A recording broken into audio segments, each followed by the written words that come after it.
But if you look at the stock market priced in gold, which kind of takes the inflation out, 50,000 on the Dow, when you have $5,000 gold, that's 10 ounces of gold. That's a big decline since Donald Trump was elected. And it's a major decline over the past 25 years. So it's not like it started under Trump. But if you go back to 1999, it was about 42, 43 ounces of gold, the Dow. Now it's, less than 10, just under 10.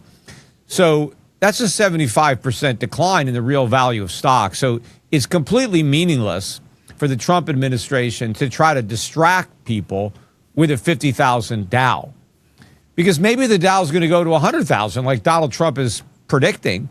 But what if the Dow goes to 100,000 and gold goes to 20,000 at the same time? I mean, is that really something to brag about? That would mean the Dow was worth just 5 ounces of gold. That would represent a significant loss in the real value of the Dow Jones.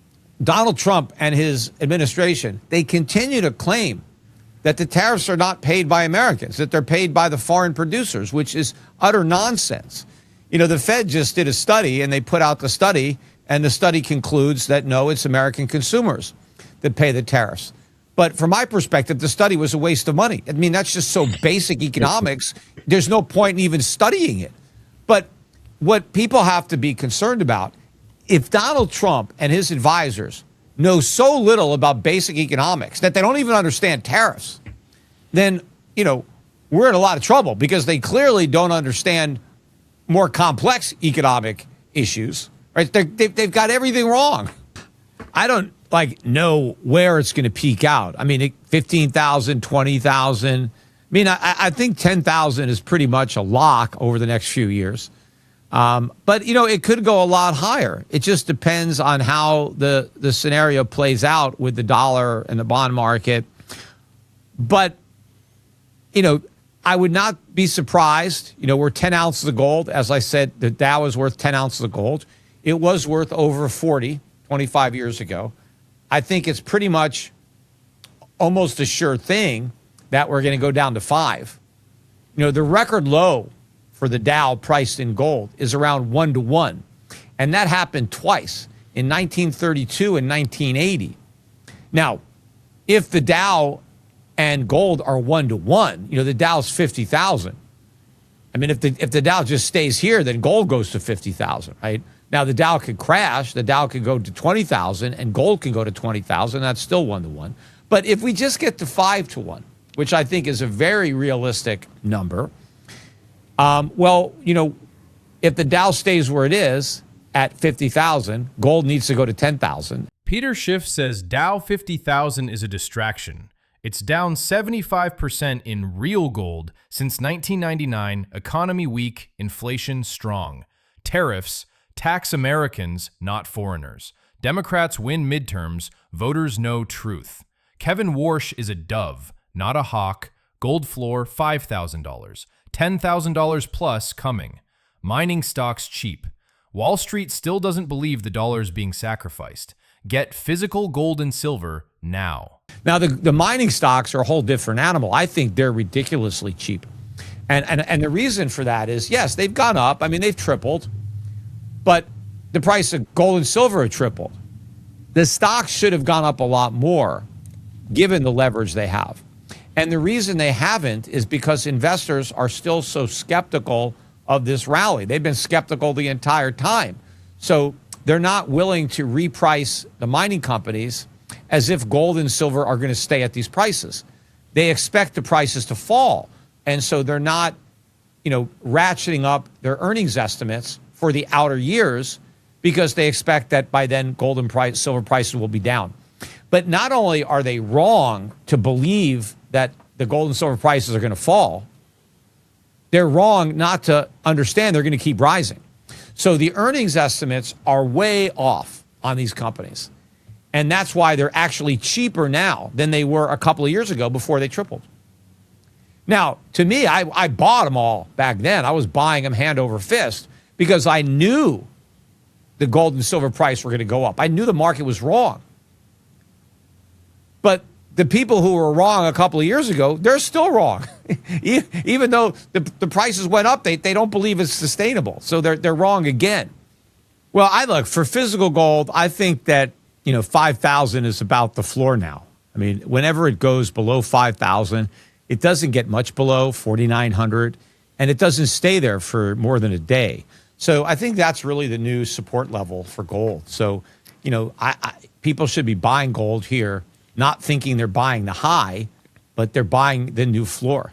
When I was making $5,000 gold predictions, back in 2011, 12, 13, when gold was like 1,200, 1,500, not only were they making fun of me, but they were accusing me of, just trying to scare people into buying gold, that I was just a gold salesman and I didn't even believe it myself, and that I should, really be ashamed of myself because I'm telling people to buy gold, right, when they could be buying the stock market, and they're going to lose money because they're missing out on the stock market. When I never told people to exclusively own gold. I just said own some gold, right? I said don't not own it. It's going to go up. And as it happens, it's done better than the stock market. So to the extent that somebody didn't buy the U.S. stock market and they bought gold instead, they're better off. But, they never used to attack people for, who were in the stock market, who managed, they were brokers or asset managers, and they would come on and they would talk their book, and nobody ever attacked them. It's like, hey, come on, you're just saying that because that's your business, right? You're just pumping stocks because you want people to buy. They all of the criticism was reserved for me because I was saying buy gold, something they knew nothing about, and they didn't care about it. Well, clearly they should have, because gold has done better than the stock market for 25 years, 26 years. And there's a reason for that. I mean, I knew why the price of gold was going to go up. It wasn't just some random thing. Yeah, now I notice that when people come on and they say, oh, $7,000, $8,000 gold, whatever. I mean, yeah, they don't get laughed at. They don't get made fun of. And they never made fun of the Bitcoin guys. I mean, I see these Bitcoin guys who not only own Bitcoin, but their entire livelihood is Bitcoin. They're in a Bitcoin company. And they go on, they say, Bitcoin's going to 200,000. Bitcoin's going to 1 million. And nobody ever questions their sincerity.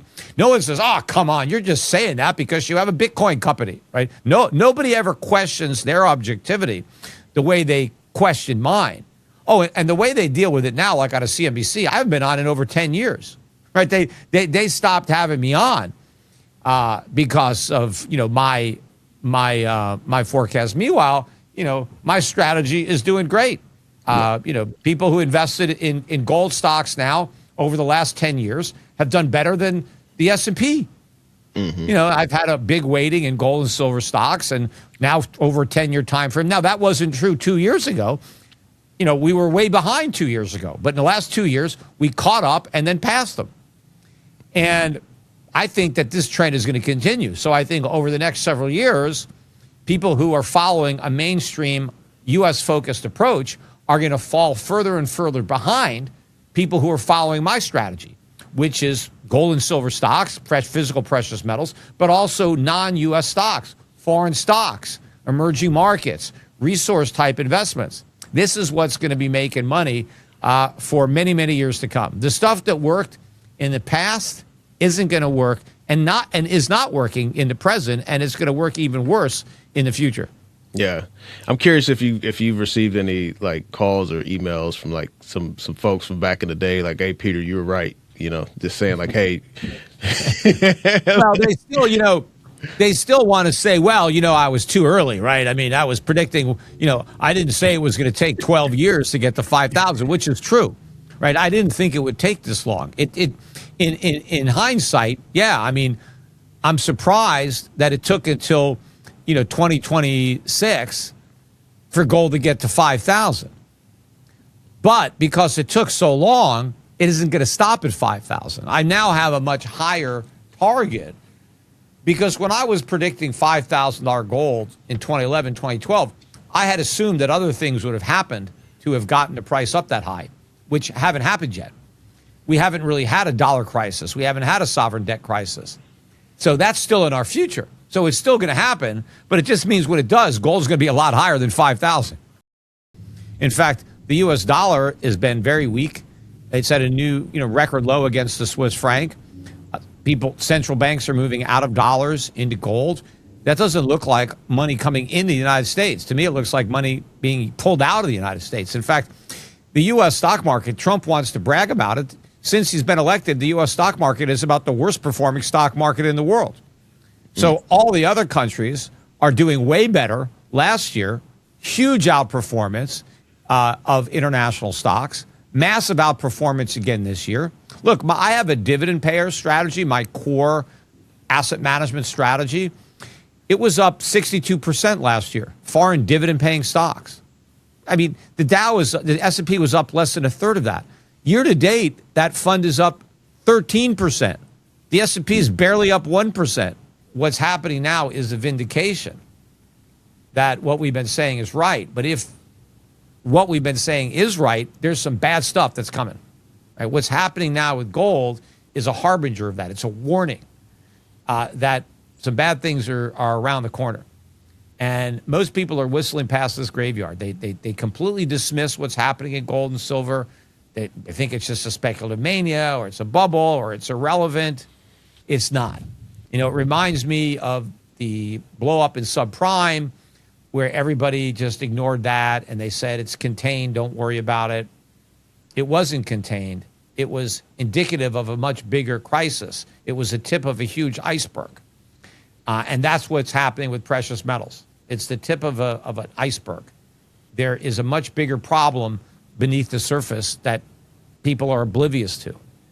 And then when it hits, and we're going to get this crisis, it's going to be a dollar crisis and a sovereign debt crisis. People are going to be saying exactly what they said in 2008, 2009. Nobody could have seen this coming.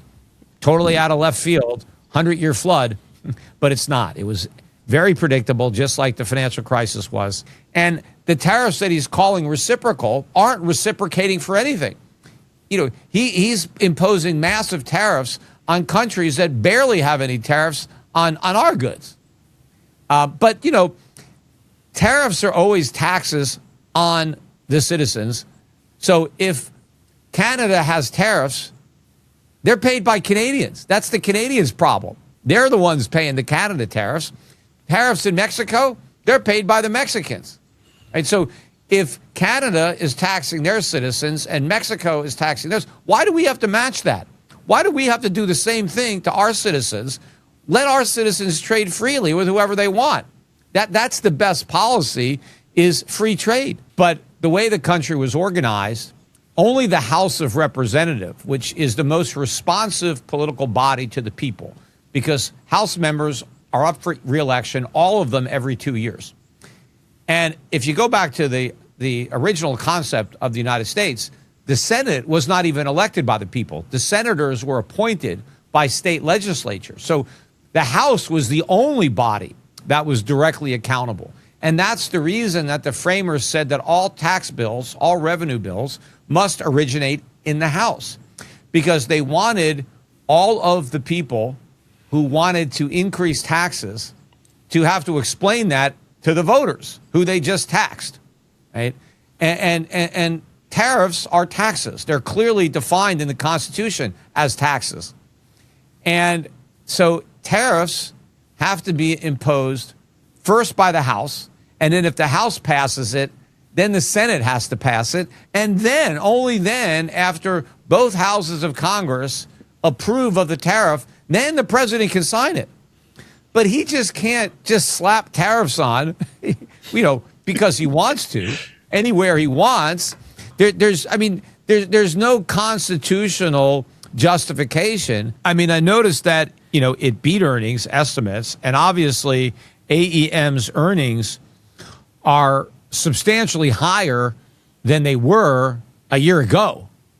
So you have incredible growth, but the stock is only up 5% today after being down more than that yesterday. It's not even at a 52-week high. It's about $10 below the 52-week high.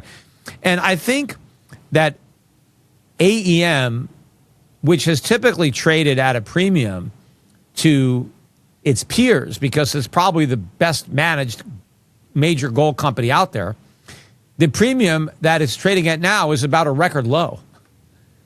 So investors are not paying up to own AEM. So it's actually a pretty good time to be buying it because it's normally a lot more expensive relative to its peers. And I think the royalty companies also have been underperforming recently because they were some of the only companies other than like an AEM, but Franco-Nevada, Wheaton, during a 10-year period where gold stocks went nowhere to down, the royalty companies were rising because they kept making money. Because what was happening when gold went from 1,000 to 2,000, the cost of mining went up more than double. So the miners were having a tough time, but the royalty companies, which were getting paid off the top line, their income was growing because it was the top line. But when we finally started to move up in 2024, where gold prices started to outpace mining costs, all of a sudden it was the miners that had the leverage, and people were putting money in there, and I think they were taking it out of the Wheatons and the Francos. And as a result, those stocks are now really cheap.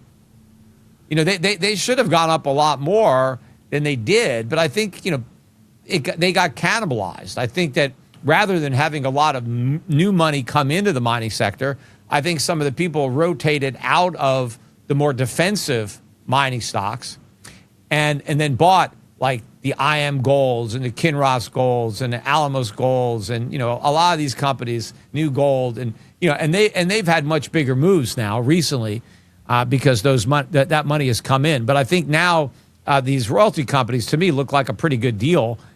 And especially if you get a big pullback in the metals or something, I mean, they're probably a safer way to play. But I don't expect a big pullback. I expect, we're going to have small pullbacks because there's so much money coming in to the space. Not just the central banks, which are going to expand their gold buying, but the private investor demand that really wasn't there for decades is now there. And I also think a lot of the money that went into crypto and a lot of the institutions that put their toe in the water with crypto as, a dollar alternative, now that they don't like the temperature, I think they're going to look at gold.